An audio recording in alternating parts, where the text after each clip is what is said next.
Victory Rap Sports Podcast. It's Rick, RJ, Jullienne, and alongside me, as per usual, Dale, the coach, Eggleton. And once again, we're looking at the sporting life and career of Central Coast-based sportsmen and women and tracking through their career and their life and their achievements. And Coach, we've got another very special guest which specialised in the sport of hockey and played at the highest level. Yes, RJ, we'd only ever spoken to him on the phone before, but you got the feeling with the passion and commitment in his voice that Brett had a huge part of his life was the sport of hockey. He made the highest level as a player, played for Australia. He was Kookaburra number 316, and since moving to the Central Coast in 2005, he's been heavily involved in coaching. He's coached at club and representative level, and also is the head coach of the Central Coast Academy of Sport hockey program. And as an administrator, he became president of the Central Coast Hockey Association in 2015 and was bestowed with a life membership with that association last year. Welcome to Victory Rap Podcast number 9, Brett Johnson. Thanks, guys. It's much appreciated to get the request to come on and chat to you guys. So looking forward to the next little chat. Yeah, exactly, mate. We should also mention and give our sponsors a rap. Whitey's Right Price Tyres, Central Coast Locksmiths, and Eggleton Bowling Club. Brett, as a youngster, age 6, you started playing hockey. Were there other choices available? You're in Queensland in Gympie. You're a Queenslander. We'll forgive you for that for the time being. No. But with the other choices, how did you get into hockey at such a young age? Well, basically, my family was heavily involved in hockey. So my parents both played. My grandfather actually built or helped build the complex that we played at in Gympie. So hockey was a big part of my life from a very young age. And I think my first team was actually my school team. So I played, signed up to play for them, but back then you didn't have any modified hockey or, under 8s or under 10s. So as a 6-year-old, I was competing against 11-year-olds. So stuck out on the wing, maybe didn't touch the ball for the first few years, but just had that, that passion for hockey started from that very young age. Well, Brett, that early development and introduction to the sport, by the time you started to catch him up in age group, you were raising in standard as well and got to play for the Queensland under-13 side, represented that age, and you had a very interesting teammate who did well in another sport. Yeah, so my first state team that I ended up making was the Queensland under-13s, and we had a trip to Geraldton over in Western Australia, and one of my teammates was Andrew Simon, so the great Aussie cricketer. Sure. So, we remember stories of just throwing, during breaks, throwing little rocks at him. He did just have a stick, and I remember from that early age he was just middling everything. That no matter what you threw at it, where you threw at it, it was he could just middle the ball. He was a very talented sportsman at that age. He sort of transitioned into cricket, I think, not too long after that. But that's it. Was he as big a character back then as he was and became with the Aussie cricket team? He had some controversial moments when he was an adult with the cricket, but he seemed like a tremendous guy. Yeah, at 13 years old, he couldn't get into too much strife. But, I just remember, everyone back then was, life of the party still. So, what he was then is what he transitioned to later in life. So, shame he didn't continue with hockey, because I reckon he would have been a Kookaburra as well, for sure, given his sporting hand-eye contact, isn't it? Yeah, it was just, he was one of those kids that was just naturally gifted. Yeah. Any side of his body, no matter where you hit the ball to him, he could trap it. Just the hand-eye coordination. Obviously, then, the transition to cricket was an easy one for him after that. But good memories even from the age of 13. Well, Brett, your development continued on through those junior ranks, continually making Queensland teams till Australian selectors started to notice you, and you were picked in some train-on sides. Tell us about how that all come about and that experience. Yeah, so you used to, from what I remember, you used to go away to national championships, so playing for Queensland under-15s or under-17s as the ages progressed. And at the end of the tournament, my memories were that they used to sort of pick a little bit of a sort of like an honours team, if you like, and you would stay, and then sort of the Australian coaches and all the state coaches would stay, and you'd have a little bit of a training camp post the tournament. So, so from an early age, those types of things started to happen. I was playing, I think, in our under-21 stateside when I was probably 17 or 18. So I was being identified probably as an up-and-coming Queensland talent then, which then got me sort of the notice from the Australian selectors in that under-21 age group. So we have every 4 years there's a Junior World Cup, so it's for under-21 Sure. players. So I was sort of identified in that in the year before, because by the time I was 21, I would have been too old for it and missed it. So I kind of just missed the early selection when I was 17, and then by the time I was 21, I'd missed out on that selection. But the group that ended up getting selected in that was the group that ended up transitioning to win the gold medal at Athens for the Kookaburras. So it was a very talented group coming behind me that went on to make Australian hockey royalty. Yeah. What position were you on the field? What was your role within the teams, whether it was in the Gympie competitions and then the Queensland age teams? What was your role? So back in Gympie, I have memories of just back then you'd play under 11s, you'd play under 13s, you'd play under 15s. You'd hang around in the afternoons to see if any of the men's teams were short, so you could get on the field there. And as very early, I was very much just learnt every position. Once I got into state sides, I was what you'd call a midfielder. So an outside midfielder, so you'd be that person that runs up and down the sideline. So I was very fast for my age. Like I was also pretty decent athletics on the 400 metres, so I had a good engine in me back then. But so it was in those positions where you're outside midfielder, so making sure that the strikers get the ball, but you're also back and defending. So it's just a lot of kilometres every game. Well, Brett, learning all those positions on the field would have helped when it comes to making, national sides and all that, because of your versatility. Yeah. You finished your schooling in Gympie and then decided to move to Brisbane, to further your life and your career in the sport of hockey as well. Commercial Hockey Club, how did that come about, joining up with them in Division 1? Yeah, so we had, there was one of the state selectors that I remember, Hugh Robson, I think you're pretty sure his name was one of the Queensland state selectors, and so I'd had a bit of involvement with him through my juniors, and he was a member of the Commercial Hockey Club down in Brisbane. So he spoke to the manager of the team at that time, and I remember getting a bit of a formal letter in the mail just asking me if I'd be considering joining that club. I knew a couple of the guys from the state teams I was playing in that were there, and back then my main focus once I'd finished school was just to go to Brisbane back then to play hockey. What I did study wise was kind of incidental. If it happened, it happened. But my main focus once I left home was just to get to Brisbane to play hockey. Yeah.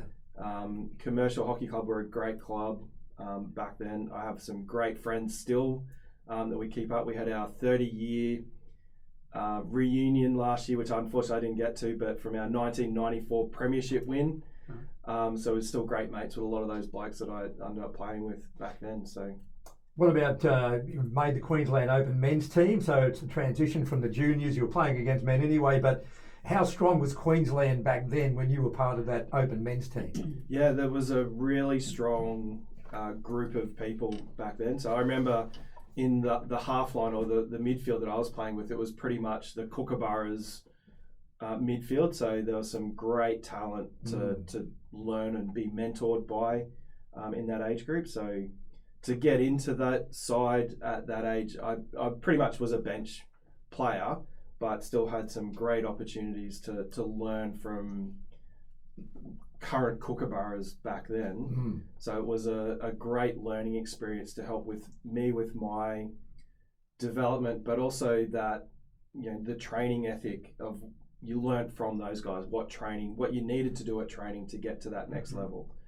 And in order for me to break into that just meant that I had to be a lot better at everything that I did, because back in those days it wasn't the 50-man squads that you see in a lot of sportings now. It was you had your top 13 and that top 13 went away, or they played all the time and you were just sort of the bench warmer, if you like. So you had to really fight hard to get into teams back then.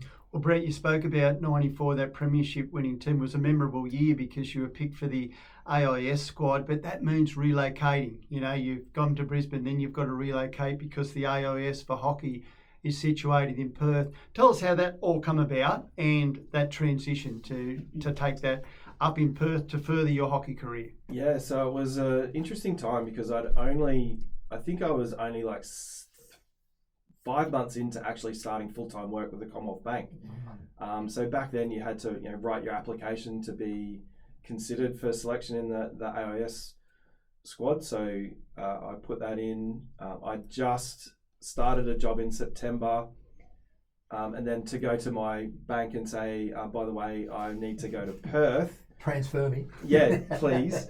And as it luck turned out, there was a lady that worked at the branch where I was in Brisbane, had a friend who ran one of the centres in Perth, and he was an absolute sporting tragic. Yeah. And he could see the benefit of having, giving people a chance and that sort of stuff. So he said, yep, come on over. Yeah. There was actually 2 of us that ended up going to work for this place. So we had secured full-time work and also then full-time training. So it was sort of, I just moved to Brisbane, pretty well settled, and then all of a sudden moving to the other side of the country. So my now wife and I packed everything up in the little Holden Astra and headed over to the west. Nullarbor. Yeah. All right, back with more of our sports podcast with Brett Johnson in just a minute. If you're driving with loved ones in your vehicle, having good tyres should be a top priority. Whitey's Right Price Tyres is here to help with the best and right tyres for your vehicle, for your car, SUV. For tradies, there's the right tyres for utes, vans or wagons, plus trucks and caravans, always at Whitey's Right Price. On-the-spot rego checks, full mechanical repairs, huge range of the best tyres. Whitey's, a genuine one-stop place for most things motoring. Drive safer and better at Whitey's Right Price Tyres, Berkeleyvale. Give them a call, 4388 4321. Well, Brett, whilst you're there at the AIS in Perth, you get elevated to become a Kookaburra number 316, and you go on a tour to South Africa and Zimbabwe. Tell us how that all come about and the experience that you take out of that tour. Yes, I was fortunate enough to be, so I was at the AIS from 95 to 96. So during that period, it was pretty much the lead into the 96, the Atlanta Olympics. Yeah. So I was lucky enough to be in the training squad for that cycle. So as I mentioned before, at that time, there was a pretty much core selection of team members. So this, the tour to South Africa and Zimbabwe was to give the fringe players a bit of a chance. So it might have been, there was a couple of players coming back from injury. So this was sort of my chance to look at getting that little bit closer to potentially being in that 96 Olympic squad. So we had a 3-match tour, I think, against South Africa. So it was just being treated like rock stars in South Africa. Then it was the tour to Zimbabwe, which was another eye-opening experience for someone that hadn't been out of the country. Yeah. People, army on corners with AK-47s. It was just very, we stayed in the hotel after that. But again, we played against Zimbabwe and an Indian side in that. So it was just great exposure to play international hockey. Unfortunately, leading into the Olympics, nobody got injured. So I missed out on selection for that. But I think they went on to win a bronze medal from memory, bronze or silver at Atlanta. So close. Yeah. Could you feel or smell that you were that close to making the Olympic team after the tour? You played 6 matches over there, as you mentioned.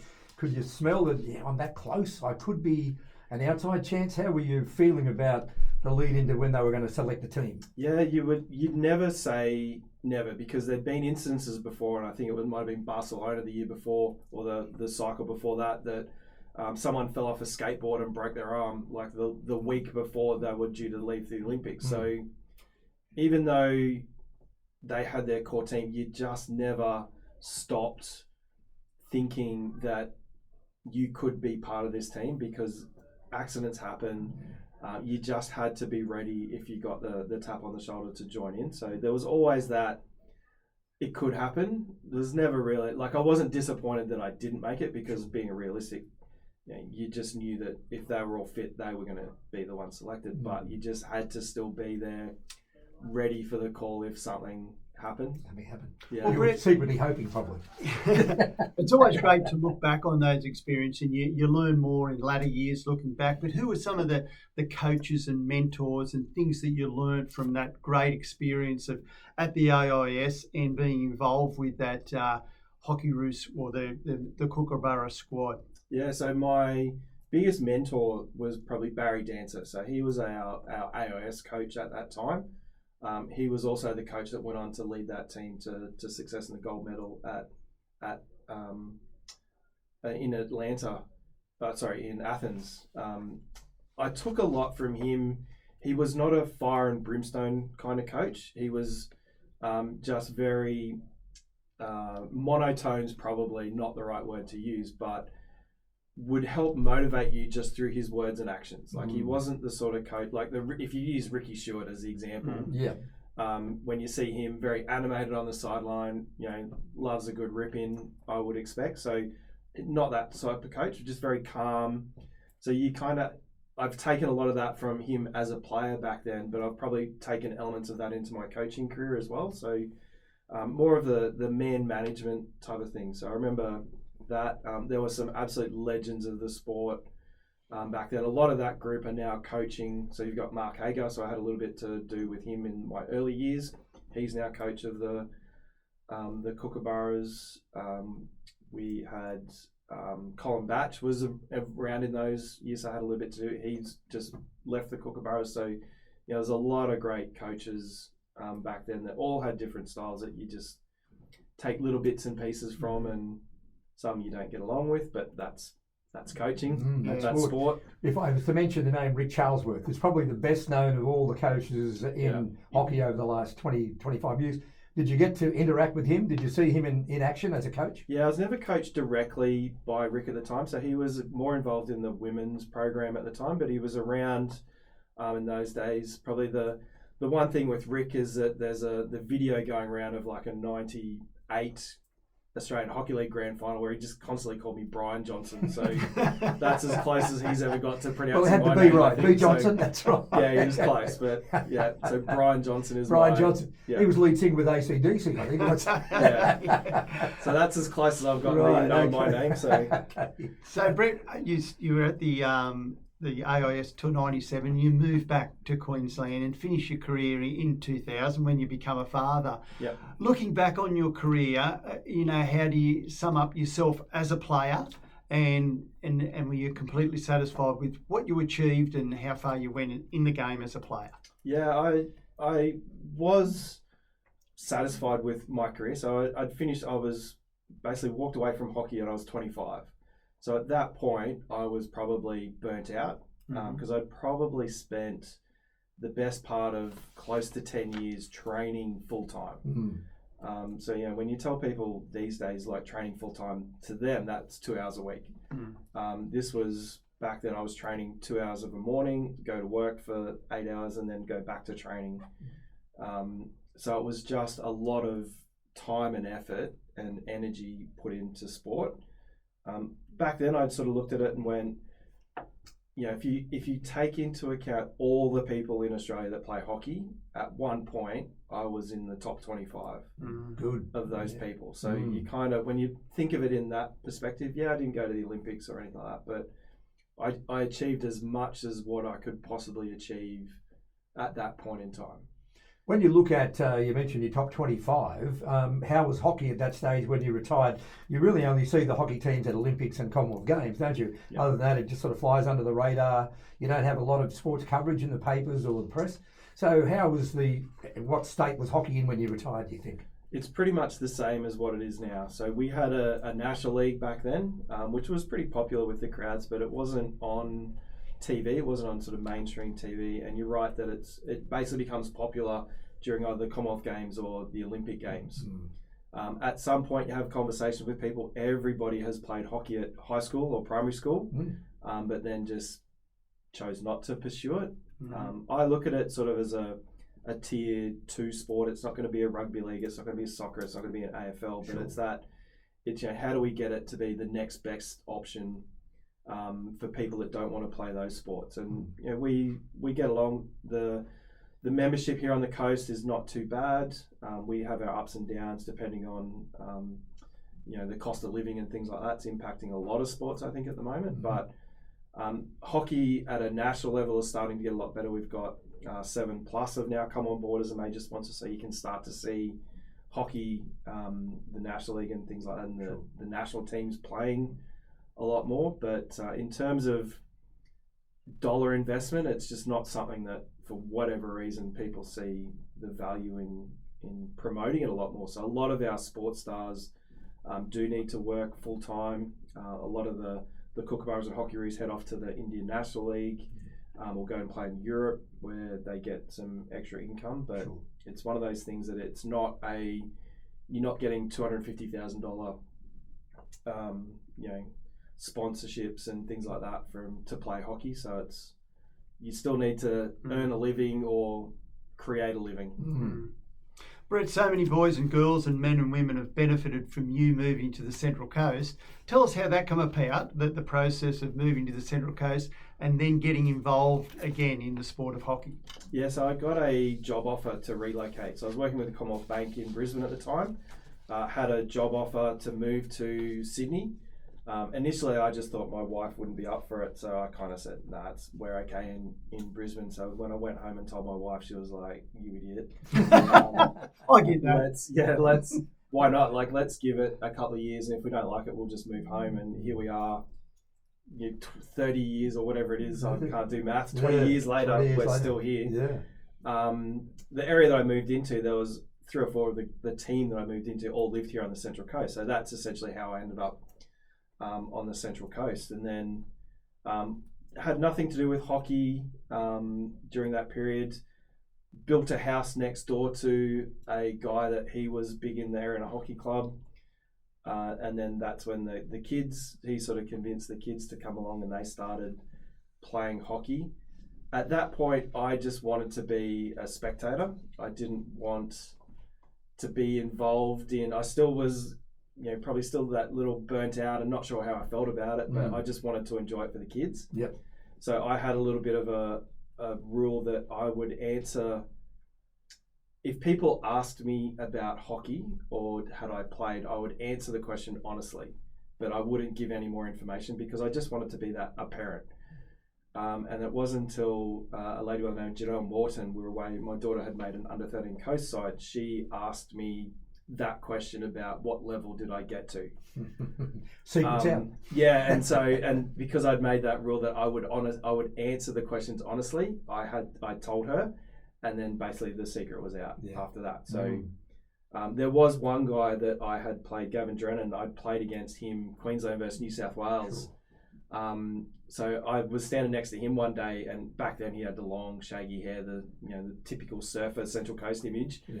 And I asked him, did you ever play for New South Wales? And we basically realised that we'd grown up playing against each other through all our juniors. So once the secret was out about my hockey pedigree, it kind of just evolved from there that I started coaching the club sides, moved into coaching rep sides, and then started to take a bit more interest in how the association was being run then, because at that point, we were essentially being like a membership of about 1,000 people was being run by 4 separate entities and all doing things slightly differently, which was, they thought it was probably a good thing, but you could just see little fragments of pulling in different directions. So it's like, right, well, how do we get this to be one association with one set of rules, with one set of everything, and that's sort of how I became president at that point, and then it took off.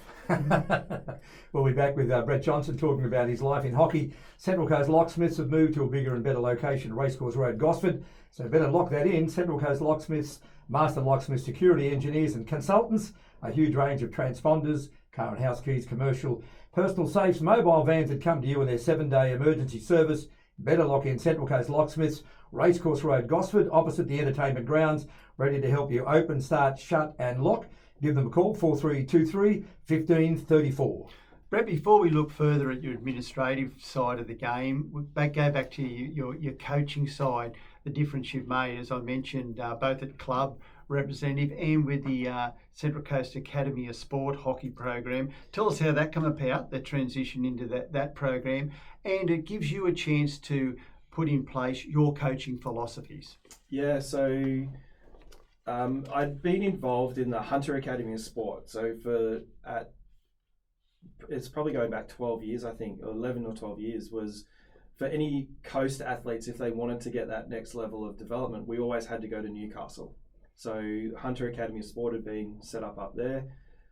So for hockey, you had to go to Newcastle. So as a coach, I had to go and coach predominantly Newcastle kids with a sprinkling of Central Coast athletes if they made that squad.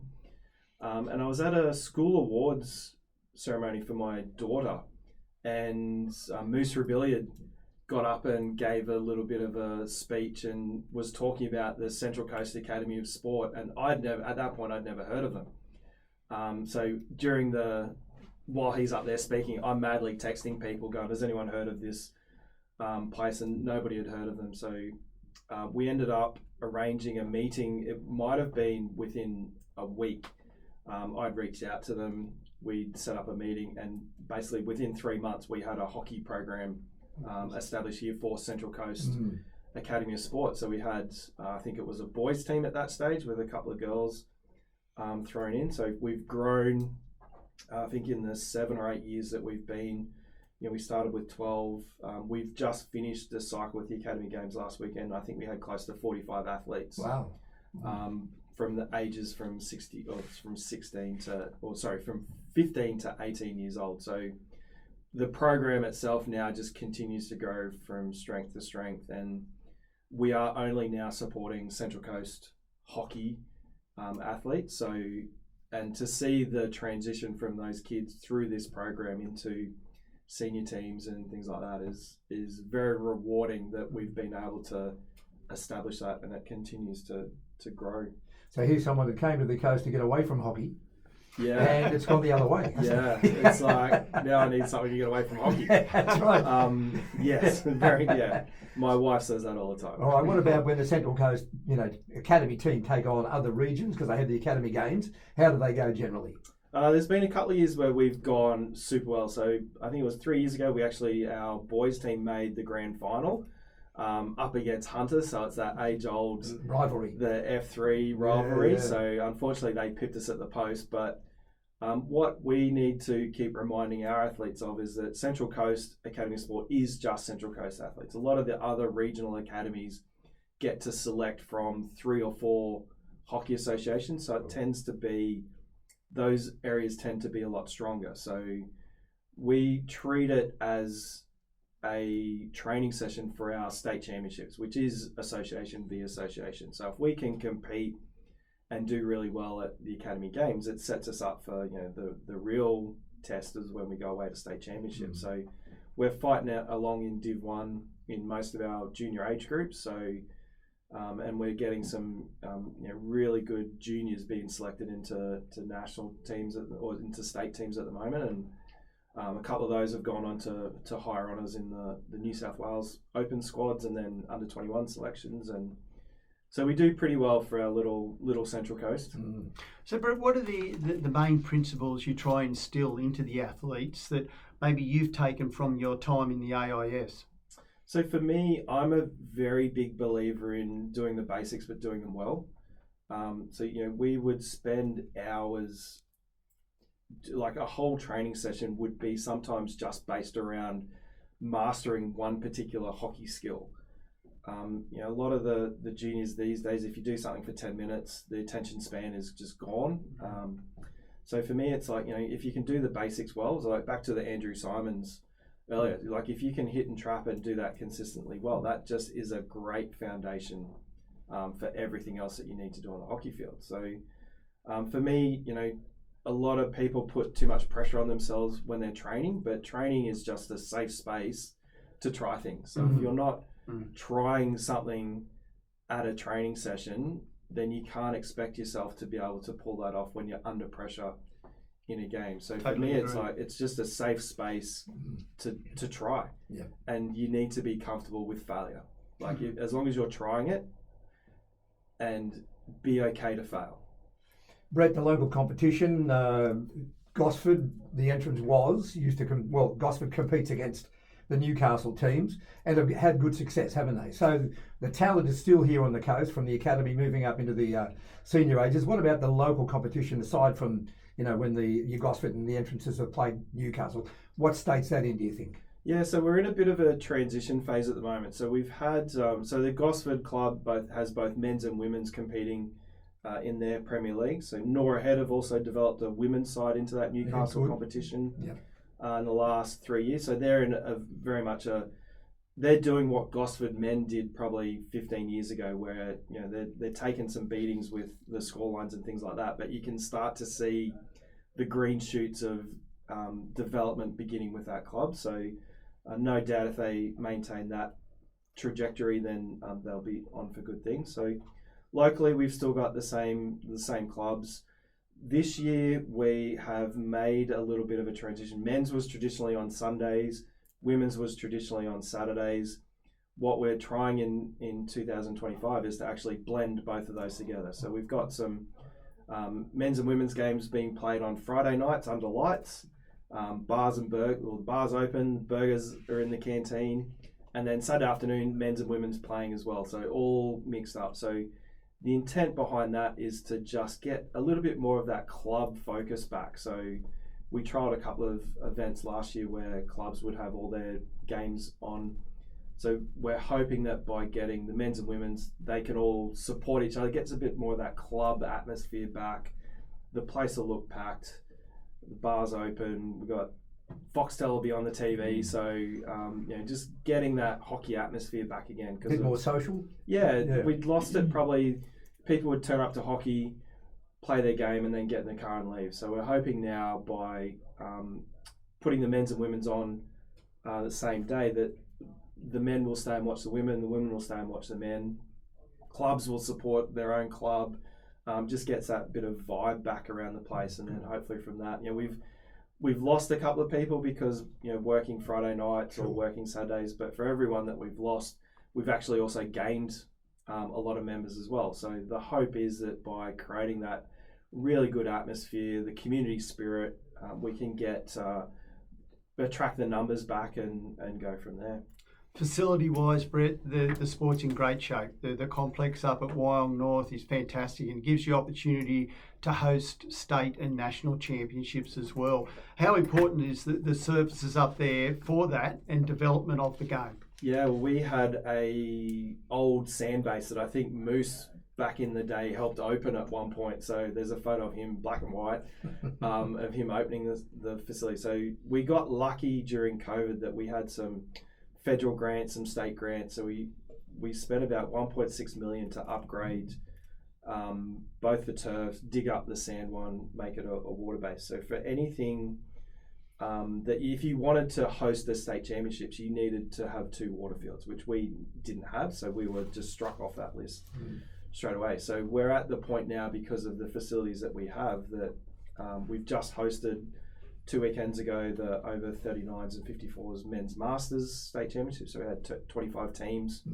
across those divisions. In June, we're hosting the New South Wales men's and women's Division 1. So the top talent from hockey in New South Wales will be playing here on the coast. Again, another 20 teams all spending money at hockey, being in accommodation. So we've paid back our $1.6 million investment, and we're hosting 2 or 3 championships every year now, which is something that we've just never been able to do, and that's investing money back into our association, which is helping then we're able to build upgrade things that just have not been able to be done, reducing our fees, which is another great benefit for our members at the moment. So we're hoping to keep doing that. We've got some challenges that our facilities wouldn't enable us to do nationals because we've got 2 change rooms. We don't have the facilities, but we've got a great person at the moment who's looking at grants. We've got a master plan built for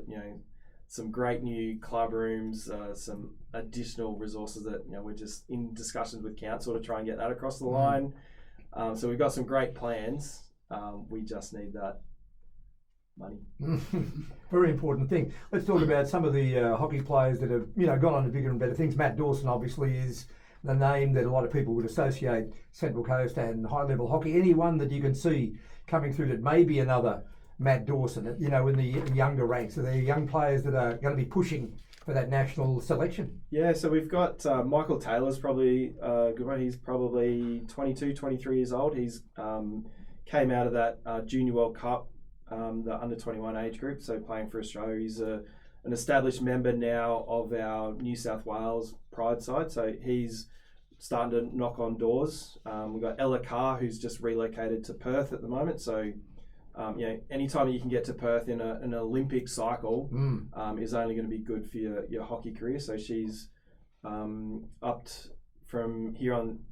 Gosford moved over there, so she's probably the closest thing we've got to. Amalia Patterson's probably another one that's knocking on state selection. Got into a Oceania Cup under-21 side recently as well, so there's another player. We've got in our juniors, we've probably got Abby Mangan, who's currently in our under-16s. So bottom age of that, she's probably a developing player in our junior ranks. So hopefully they can follow in Matt Dawson's footsteps, but keep all their fingers. So Well, Brett, you're seeing the fruits of the Academy of Sport when those names you mentioned come out. As a coach, do you look at other sports? For me, the sport of hockey, very similar to the sport of football or soccer, position-wise, the way it's structured. Do you look at that to bring that involved in some of your coaching aspects? Yeah, there was it was interesting you mentioned that, because one of the great things I took out of being involved in the academy was the exposure to the other coaches. Mm-hmm. So we actually invited, this is probably going back 3 or 4 years ago, Jess Morgan from the netball. She was head coach of the netball program. So if you look at the way when netball get into the shooting circle, I'm going to muck that up, but the way that there's short, sharp leads. So there's an element of how that works in hockey is like you need to get away from your defender, and netball are probably the best at doing that. So I invited Jess to come along and just run we had the netballs out on the hockey field and just trying to get people to just do those little short, sharp leads. So there's always things, and I always love basketball. It's always how they set up their set plays. Like in hockey, we just don't go to that level to go, right, well, when we've got the ball in this position, this is how we start, and people all run, they have their set plays that they run to set screens and things like that. We just don't go to that level. And I've often wondered, there's an element of similarity between the set plays that you have in basketball and hockey, but we just, for whatever reason, it just doesn't come into your mind. You're just trying to get the ball in the net, and however you do that is up to you. So there's a lot of similarities that you can draw from AFL is probably another good one, and the way that if you listen to the high level commentary, the way they're transitioning to the open side, defenders overlapping. There's a lot of similarities across sports. It's just you just got to look a little bit harder, or squint a little bit to see if it can fit. So. All right, we just mentioned one of our sponsors again, Eggleton Bowling Club. The secret's out with so many members and their guests enjoying good times every day. Enjoy the best in dining at Harry's Chinese Restaurant, the Al Fresco Brasserie, including the all-you-can-eat Thursday night buffet. I'm sure the coach is there every Thursday night. Great food at a great price. More good times with live music from talented performers every Friday, Saturday and Sunday. Eggleton Bowling Club in Springwood Street. Come and join the best-kept secret on the coast. Brett, you mentioned it's an Olympic sport, hockey. It has been a Commonwealth Games sport too. How disappointing was it when Glasgow took up the Commonwealth Games, and unfortunately hockey's not going to be involved next year? Will that affect the growth and development of the sport? Because we all know when there's a World Cup or an Olympics, sports seem to go up in elevation because of that, watching it on TV for youngsters. Yeah, it was a little bit disappointing that we're one of the sports that got dropped, and you listen to some of the things that have been included, you just go, really? You're choosing that over hockey. So, but in terms of, as we mentioned before, it's those events that elevate hockey sort of into people's living rooms. So missing out on that opportunity is disappointing, but I think the Olympics is pretty well close to not long after the Commonwealth Games. So you kind of just go, well, we'll just roll into the next battle. So it's frustrating that we just can't seem to get that leg up that we need. Like if you watch any of the European hockey, massive crowds. Like it's in Holland, it's the number one sport. Yeah. They've got great facilities, huge numbers, huge crowds to watch that, and that's just we just need whatever. I don't know, whatever it is, but it'd be just great if hockey turned into that here in Australia. Brett, involved as a player, as a coach, have you ever thought or been approached to be a selector for a state team, a national team? I know that obviously you came down to get away from it, and you're very heavily involved. The life membership, as Dale mentioned at the beginning. Has there ever been an inclination to be a selector? I've been involved, not specific. I help select our local rep teams and things like that. Sure. So definitely 100% on board for that. The New South Wales side of it, I did get approached to be a coach of junior teams. But for me, I'm at a point in my life where I'd rather spend those 2 weeks holidays in Thailand on a beach than hang around hockey fields and doing things like that. So it was just sort of the right approach at the wrong time. So I've been involved in New South Wales camps because my son was a promising hockey player up to the age of 21. So I was at those camps and got invited to help out and things like that. So I'm always happy to impart knowledge and things like that. But the coaching and selecting, the timing has just never been right at this stage. So, Brett, all sports evolve and have branches. Hockey, I know you talked about walking hockey for older people and mums. Beach hockey is another avenue that seems to be popular in Europe. Is it something that can be introduced? I suppose you have to have all the infrastructure to be able to do that here on the Central Coast. Yeah, so I'd actually got probably going back 5 years, a couple of designs of the inflatable surrounds to go on it, but we put in for a council grant at some point, but unfortunately didn't get that up. But we've got some. I've often thought about Terrigal or down at Avoca. Sure.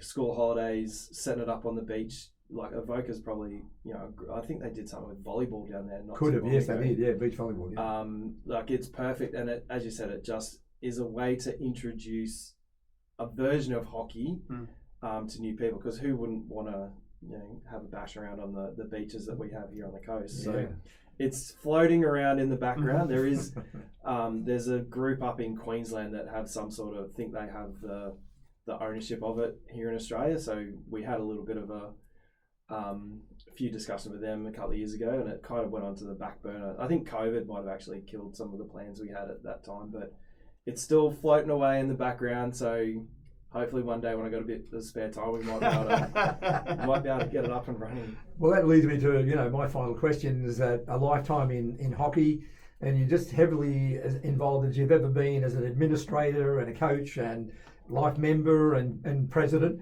Is there a timeline that you can see 5-10 years when Brett Johnson may not be? We'll step back from hockey, and is there a possible successor, if you like? Well, I stepped back from being president. This is, I think, my second season of not being president, so I thought that was already happening. But this year I've signed myself up to be treasurer. So I'm the funds will go up. Yeah, I'm a little bit worried that there's no successor for that one. So I could be around for a little bit longer. But it can get frustrating at times. There's parts of the seasons where you just think it's just a community sport. Why are we making this so hard for everything? But then I sort of take a step back from that and go, this is these people's Olympic Games. This is the highest that person's going to get to. So of course they're going to feel passionate about it. Whereas for me, it's all about having fun and like, why are we taking things so seriously? But for all the moments like that you have, I've made some great friendships here on the coast. We've done some fantastic things over the last 10 years to build on what those before us had built for hockey here on the coast. And when you see the new kids coming through, that they're going to turn into the players or the senior people in the future, like you can't just help but not be proud of some of those things that you've helped for build. sure. So, do I have a timeline of exit? No.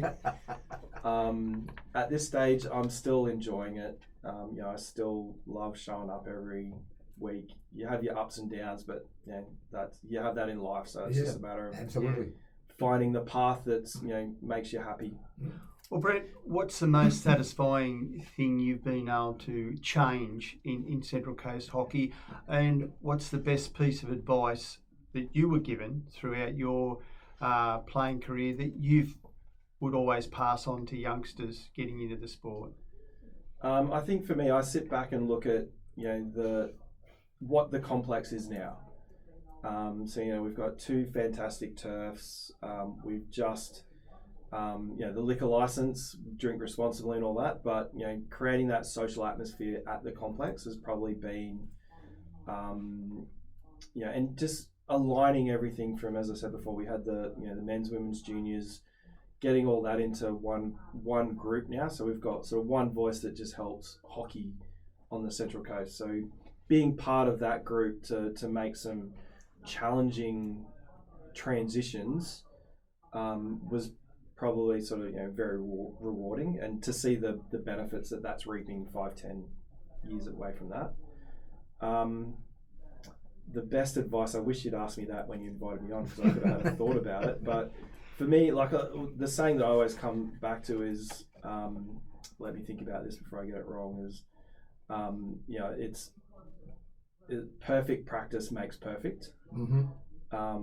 So you can practice all you like, but if you're doing it wrong, it's not going to help you. It's not going to help you. So if you're going to be when we're training, it's like as frustrating as it can be when you're coaching under 11s or the kids that are there just to have fun. There's an element of we need to be learning something out of this. So for me, it's all about that. Get out there, have fun. Like I said before, be okay failing, because that means that you're trying.